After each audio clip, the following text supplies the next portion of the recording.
عمومی طور پہ ہوتا یہ ہے کہ لوگ کہتے ہیں جان ہے تو جہان ہے. جان اور جہان کا فلسفہ ہم بچپن سے سنتے آئے ہیں. لوگ کہتے ہیں جائیداد چھوڑ دو، فلاں چھوڑ دو، فلاں چھوڑ دو، نظریات پر بھی کمپرومائز کر لیتے ہیں. جب جان نہیں ہے تو پھر باقی کیا؟ جان ہے تو جہان ہے.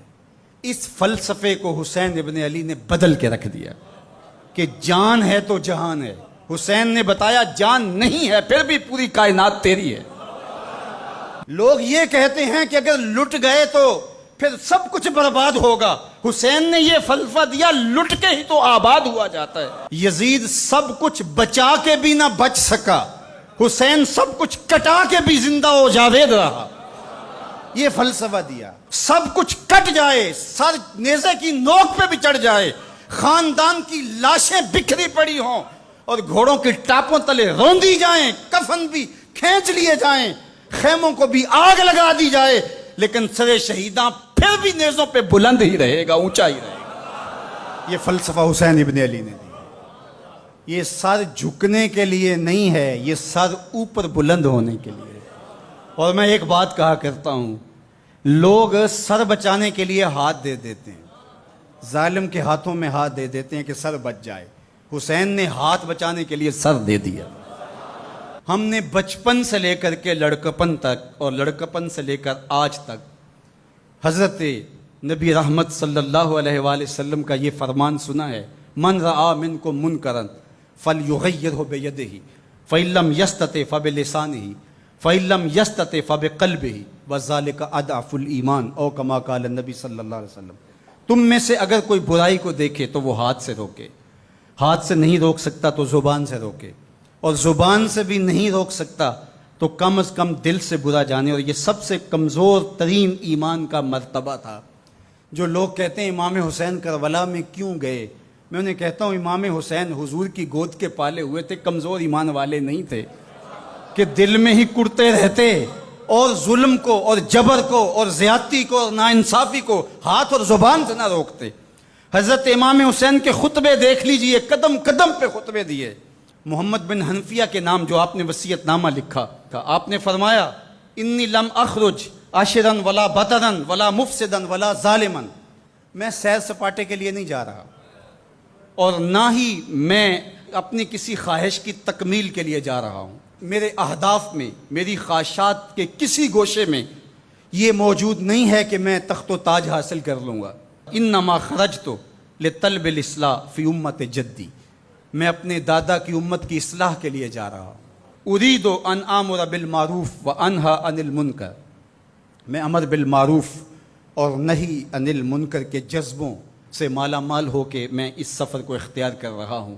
جب شریعت کا مذاق اڑایا جا رہا ہے، شریعت کی شکل بدلی جا رہی ہے، خلافت کا رشتہ قرآن سے ٹوٹ گیا ہے اور ایک نئی صورت دین کو دی جا رہی ہے، اور جو اس سانچے میں ڈھل کے دین نکلے گا وہ محمد عربی کا دین نہیں ہوگا، جو طائف کے بازاروں سے لے کے مکے کی گلیوں تک، احد سے لے کر غزوہ حنین تک حضور نے خود اور اپنے اصحاب کو تکلیف میں ڈال کے جو دین دیا، جو امت تشکیل دی. یزید اس سارے نظم کو بدل رہا ہے، تو کیا نبی کا نواسا جس کو حضور نے گود میں پالا ہو وہ خاموش ہو کے بیٹھ جائے؟ کہا حسین ایسا نہیں ہونے دے گا، اور اس کی جو بھی قیمت ادا کرنا پڑی حسین وہ قیمت ادا کرے گا. اور پھر اس کی قیمت چھوٹی نہیں تھی جو ادا کرنا پڑی. اگر حضرت امام حسین رضی اللہ تعالیٰ عنہ اس وقت کربلا کے تپتے ہوئے ریگزار میں، اس میدان حق و باطل میں اپنی قربانی پیش کر کے جبر کا راستہ نہ روکتے تو یہ بات اچھی طرح سے ذہن نشین کر لیجئے، اسلام کی یہ شکل جو آپ کو دکھائی دے رہی ہے یہ موجود ہی نہ ہوتی. دنیا کے اوپر کتنی تہذیبیں، کتنی ملتیں اور کتنی اقوام، جب ان کے اندر تغیر آیا تو وہ اپنی اصل صورتی چیزیں کھو بیٹھی. دنیا کے اوپر کتنے مذاہب، یہودیت کی شکل دیکھ لیجئے، کیا یہ وہی صورت ہے جو حضرت موسیٰ لے کر آئے؟ عیسائیت کی شکل دیکھ لیجئے، کیا یہ وہی صورت ہے جو حضرت عیسیٰ لے کر کے آئے؟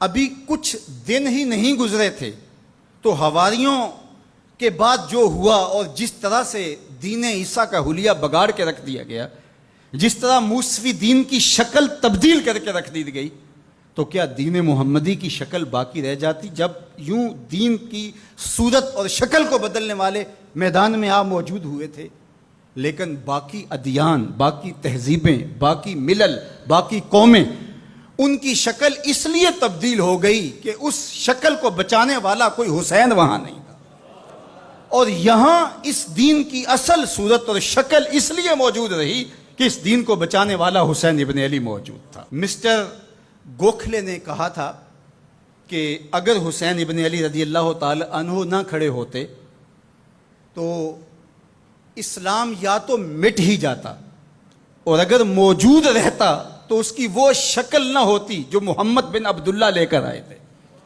اس کی شکل وہ ہوتی جو یزید پیش کر کے جاتا۔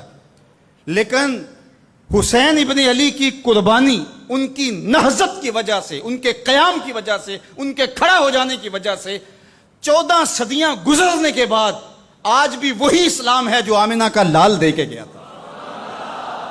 یہ حسین ابن علی کا کام ہے جو حسین نے کیا۔ اس لیے حضور نے ناز کیا حسین پر، کہا کہ حسین منی و انا من حسین، حسین مجھ سے ہے اور میں حسین سے ہوں۔ یہ مجھ سے ہے کہ میری بیٹی کا بیٹا ہے، میری نسل ہے، میرا نسب ہے، میں حسین سے ہوں، قیامت تک میرے دین کا جھنڈا جھولتا رہے گا، تو اس کی بنیادوں میں لہو حسین ابن علی کا۔ حضرت امام حسین رضی اللہ تعالی عنہ نے ایک بات کہی تھی جب بیعت کا آپ سے مطالبہ کیا گیا، تو آپ نے یہ نہیں کہا کہ میں یزید کی بیعت نہیں کرتا، بلکہ آپ کا جملہ تاریخ ساز ہے، بڑے لوگوں کا کلام بھی بڑا ہوتا ہے اور حکمت کے نور سے بھرا ہوا ہوتا ہے، قیامت تک ایک نسب العین دینا تھا۔